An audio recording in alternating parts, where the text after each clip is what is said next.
بسم اللہ الرحمن الرحیم۔ السلام علیکم۔ الہدایہ اسلامی واقعات کے چینل میں خوش آمدید۔ آج آپ کے سامنے پیش خدمت ہے بنی اسرائیل کے ایک ظالم بادشاہ کا واقعہ۔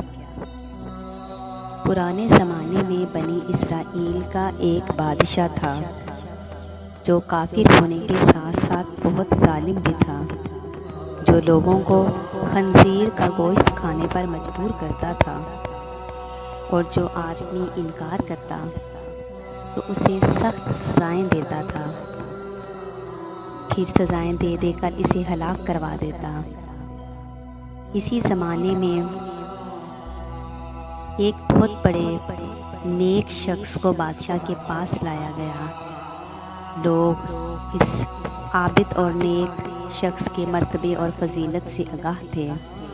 لوگ نہیں چاہتے تھے کہ اس عابد و بزرگ کو بادشاہ کی طرف سے کوئی تکلیف پہنچے۔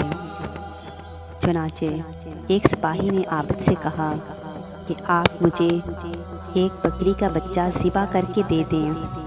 جب بادشاہ کہے گا کہ اس عابد کے سامنے خنزیر کا گوشت رکھیں تو میں وہی بکری کا گوشت آپ کے سامنے پیش کروں گا۔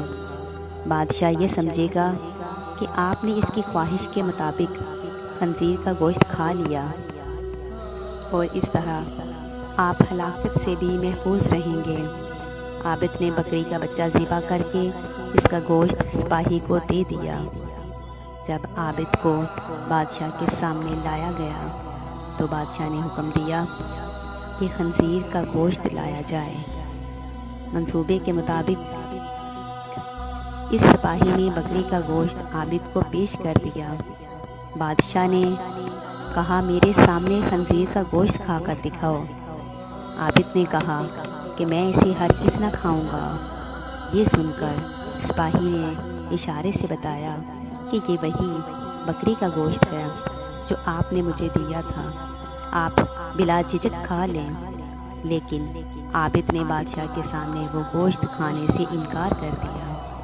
ظالم بادشاہ نے سپاہیوں کو حکم دیا کہ اسے قتل کر دیا جائے۔ جب عابد شخص کو قتل کے لیے لے جانے لگے تو وہی سپاہی قریب آیا اور کہا آپ نے گوشت کیوں نہ کھایا؟ باخدا یہ وہی گوشت ہے جو آپ نے مجھے دیا تھا۔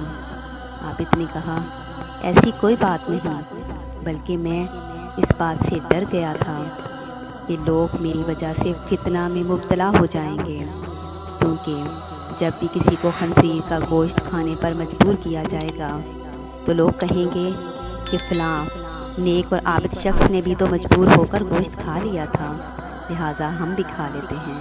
اس طرح لوگ میری وجہ سے بہت بڑے فتنے میں مبتلا ہو جائیں گے، اور میں لوگوں کے لیے فتنہ ہرگز نہیں بننا چاہتا۔ یہ کہہ کر وہ عابد خاموش ہو گیا، اور جلاد نے اس کا سر تن سے جدا کر دیا۔ اللہ تعالیٰ سے دعا ہے کہ وہ ہم سب کو اس طرح کے ظالم حکمرانوں سے محفوظ رکھے اور ہمیشہ حلال رزق کھانے کی توفیق دے۔ آمین۔